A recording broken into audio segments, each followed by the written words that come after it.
तेरी मेरी कहानियाँ से सभी अपडेट पाने के लिए बेल आइकन दबाएं। आज की कहानी है माँ मेरा पति तो अपनी भाभी का गुलाम है। अगर तुम सोचती हो इस घर में तुम भाभी की जगह ले सकती हो तो तुम बहुत बड़ी गलतफहमी में हो। तुम उनकी तरह कभी नहीं बन सकती। छवि बोली, मुझे उनके जैसा बनना भी नहीं और तुम भी थोड़े सुधर जाओ। तुम कोई दूध पीते बच्चे नहीं जो हर बात भाभी से पूछ कर करते हो। सब समझती हूँ मैं। भाभी का यह प्यार सिर्फ दिखावा है। उन्हें तुम्हारी तनख्वाह से मतलब है।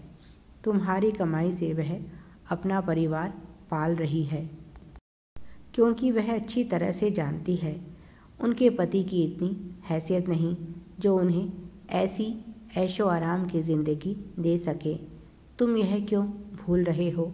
यह परिवार तुम्हारे दम से चल रहा है तो इस घर में तुम्हारी कितनी इज्जत होनी चाहिए। जब घर तुम चलाते हो तो मर्जी भी तुम्हारी चलनी चाहिए, पर यहाँ तो उल्टा है। अगर कल को हम अलग हो जाएं तो यह सारे ठाट बाट जाते रहेंगे। तुम्हारे भैया की औकात तो 2 वक्त की रोटी तक ही सीमित है। आज छवि ने सोच लिया था वह अपने मन की सारी भड़ास निकाल कर रहेगी। बस अब उसकी बर्दाश्त से बाहर हो चुका है मामला। उसने ईशान को साफ साफ शब्दों में कह दिया, मैं मायके जा रही हूँ और मुझे तभी लेने आना जब अपने घर की व्यवस्था कर लो, क्योंकि अब मैं यहाँ नहीं रहने वाली। ईशान ने उसे समझाते हुए कहा, छवि यह बचपना छोड़ो। तुम मुझसे नाराज़ थी और मैं मानता हूँ मेरी गलती थी, इसीलिए तुम मुझे जो कुछ भी कहना चाहती हो कह सकती हो, पर हमारा यह झगड़ा बेडरूम से बाहर नहीं जाना चाहिए। मैं भैया भाभी और दादी को क्या जवाब दूंगा कि तुम अपने मायके क्यों चली गई? छवि बोली, यह सोचना तुम्हारा काम है, मेरा नहीं। मैं जा रही हूँ। ईशान बोला, छवि आज गुस्से में तुम घर छोड़कर जा तो रही हो, पर कल किस मुंह से वापस लौटोगी और क्या कहोगी अपने माता पिता से? तुमने प्रेम विवाह किया है। अगर उन्होंने पूछ लिया क्या इतनी जल्दी तुम्हारा प्यार खत्म हो गया तो क्या जवाब दोगी? छवि बोली, उसकी चिंता तुम्हें करने की ज़रूरत नहीं है। तुम तो बस इस बात की फिक्र करो कि जल्दी से जल्दी अपने घर की व्यवस्था करो। ईशान बोला, छवि तुम खुशी से जा सकती हो और जब तुम्हारा दिल करे वापस लौट कर आ सकती हो। इस घर के दरवाजे तुम्हारे लिए हमेशा के लिए खुले हैं, पर मैं कभी भी अपने परिवार से अलग होने वाला नहीं। अगर तुम्हें मेरे साथ रहना है तो इसी घर में रहना होगा। छवि बोली, देखते हैं कितने दिन तक तुम अपनी इस बात पर टिके रहोगे। और उसने अपना सूटकेस उठाया और वह घर से चली गई। भाभी और दादी उससे पूछते ही रह गए कि तुम इस समय कहाँ जा रही हो, पर छवि ने केवल इतना ही कहा, मुझे मेरा घर चाहिए और ईशान वह मुझे देने को तैयार नहीं, इसीलिए मैं जा रही हूँ। जब भाभी और दादी ने ईशान से पूछा तो उसने बता दिया कि छवि अलग होने की बात कर रही है और वह उसकी इस बचकानी जिद को कभी पूरा नहीं कर सकता। इसीलिए आप लोग भी शांत हो जाइए। कुछ दिनों में उसका गुस्सा खुद ही शांत हो जाएगा तो वह लौट आएगी। पर ललिता भाभी को चैन। उन्होंने तुरंत छवि की मम्मी के पास फ़ोन लगाकर उन्हें सारी बात बता दी। तब छवि की माँ ने कहा, आप बिल्कुल भी चिंता मत कीजिए, मैं मेरी बेटी को अच्छी तरह से जानती हूँ। इस समय वह गुस्से में है, इसीलिए किसी की बात को नहीं सुनेगी, पर जैसे ही उसका गुस्सा शांत हो जाएगा वह घर लौट आएगी। मेरा आपसे वादा है, बस आप कुछ समय दीजिए। छवि अपने मायके पहुंच जाती है और घर में कोई उससे कुछ नहीं पूछता, बल्कि सभी उसके आने पर खुशी जताते हैं। 2-3 दिन बाद छवि खुद अपनी माँ को सारी बात बताती है और कहती है, माँ मेरा पति तो अपनी भाभी का गुलाम है उसे मेरी कोई परवाह नहीं। पता नहीं उस औरत ने क्या जादू कर दिया है ईशान पर। आप जानती हैं, जब से मैं यहाँ आई हूँ उसने मुझे एक फ़ोन तक नहीं किया। जब तक मैं उस घर में रहूँगी वह औरत मेरा घर नहीं बसने देगी। इसीलिए मैंने फैसला किया है अलग होने का, और जब तक ईशान मेरी बात मान नहीं लेता तब तक मैं उसके पास नहीं लौटने वाली। और प्लीज़ इसके बाद आप इस बारे में मुझसे कोई बात मत करना। छवि की मम्मी बोली, यह तो तुमने बहुत अच्छा किया बेटी। अब तुम्हारे ससुराल वालों की अकल ठिकाने आ जाएगी और साथ ही साथ तुम्हारे पति की भी। छवि को माँ की बात सुनकर हैरानी हुई, क्योंकि उसे तो लगता था जब माँ को यह सब पता चलेगा तो वह उसे समझाएंगी और ससुराल जाने के लिए मजबूर करेंगी। उसने हैरान होते हुए पूछा, माँ क्या सच में मैंने सही किया है? माँ बोली, हाँ बिल्कुल सही किया है। आखिर ईशान क्यों पूरी ज़िंदगी उस औरत की गुलामी करता रहे? क्या फ़र्क पड़ता है जो उस औरत ने ईशान की ज़िंदगी बचाकर उसे नई ज़िंदगी दी हो। आजकल तो बच्चे जन्म देने वाली माँ को भी भूल जाते हैं, और एक वह मूर्ख है जो भाभी के एहसान तले दबा है।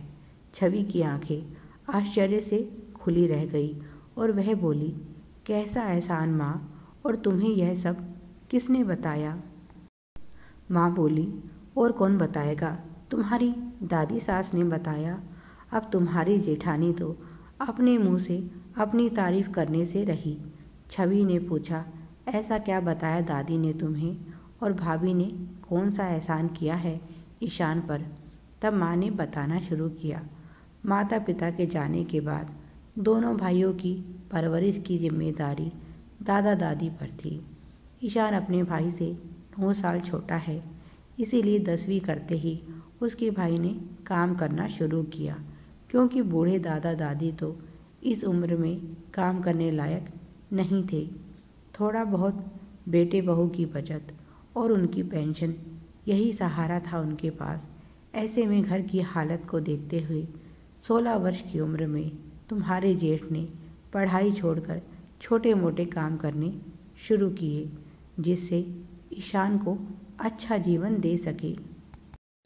21 साल का होते ही दादा दादी ने उसकी शादी ललिता से करवा दी। जाहिर सी बात है, ललिता भी ज़्यादा पढ़ी लिखी नहीं थी, पर घर के कामों में वह बहुत निपुण थी, और उसके आने से दादा दादी को बहुत सहारा मिला। दोनों पति पत्नी ने फैसला किया, जब तक ईशान की पढ़ाई पूरी नहीं हो जाती तब तक वे अपना परिवार आगे नहीं बढ़ाएंगे। घर में आते ही ललिता पर पत्नी बहू के साथ साथ एक माँ की जिम्मेदारी भी आन पड़ी। उसने भाभी नहीं बल्कि माँ बनकर ईशान की परवरिश की, और उसने अपनी सभी जिम्मेदारियाँ बखूबी निभाई। पर मुझे लगता है ललिता मूर्ख थी। अगर वह भी तुम्हारी तरह समझदार होती तो क्यों देवर की जिम्मेदारी उठाती? वह भी चाहती तो तुम्हारी तरह अलग होकर बैठ जाती।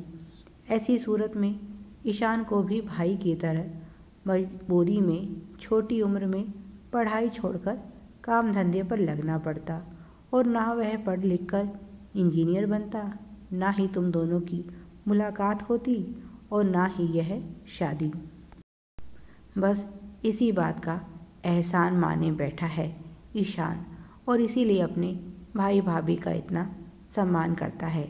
उसे लगता है अगर भाभी का इतना प्यार और सहयोग ना मिलता तो वह कभी इस मुकाम पर नहीं पहुंच पाता जहां आज है, और इसीलिए वह अपनी सारी सफलता का श्रेय अपनी भाभी को देता है, क्योंकि यह सफ़र इतना आसान भी नहीं था। लोगों ने ललिता को बांझ तक कहना शुरू कर दिया था, और तुम्हें क्या लगता है तुम्हारे जैसे स्वार्थी लोग नहीं मिले होंगे ललिता को, जिन्होंने अपनी नेक सलाह देकर उसके मन को भ्रमित करने की भी कोशिश की होगी, पर उसने कभी ईशान को देवर माना ही नहीं, हमेशा अपना बच्चा ही समझा। तभी तो वह इतना सब कुछ कर पाई।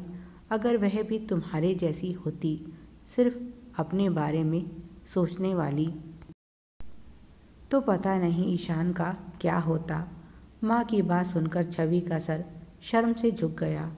उसने ना जाने ललिता भाभी के बारे में क्या क्या सोच लिया था, पर सच्चाई जानने के बाद वह खुद को बहुत छोटा महसूस कर रही है।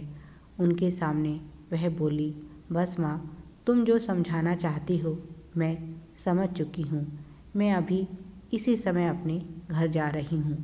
उसने अपना सूटकेस उठाया और अपने घर चल पड़ी। माँ बहुत खुश हुई और बोली, फिर कभी अपने घर को तोड़ने के बारे में मत सोचना, क्योंकि औरत का काम घर को जोड़ना होता है। छवि की माँ ने ललिता के पास फ़ोन करके उससे कहा, मैंने अपना वादा निभाया। छवि घर लौट रही है। आशा करती हूँ आप उसे बच्ची समझकर उसकी इस गलती को माफ़ करके उसे अपना लेंगी। छवि ने घर आकर सबसे माफ़ी मांगी और भाभी के पैर छूने के लिए वह जब आगे बढ़ी तो ललिता ने उसे उठाकर हृदय से लगा लिया और बोली, सुबह का भूला शाम को घर लौट आए तो उसे भूला नहीं कहते। मैं भी आगे से ध्यान रखूंगी कि फिर कभी ऐसी कोई घटना ना हो जिसे तुम्हारा दिल दुखे। ईशान भी बहुत खुश था। आज उसके घर की खुशियाँ फिर से लौट आई थी। Please like, share and subscribe. Thanks for watching.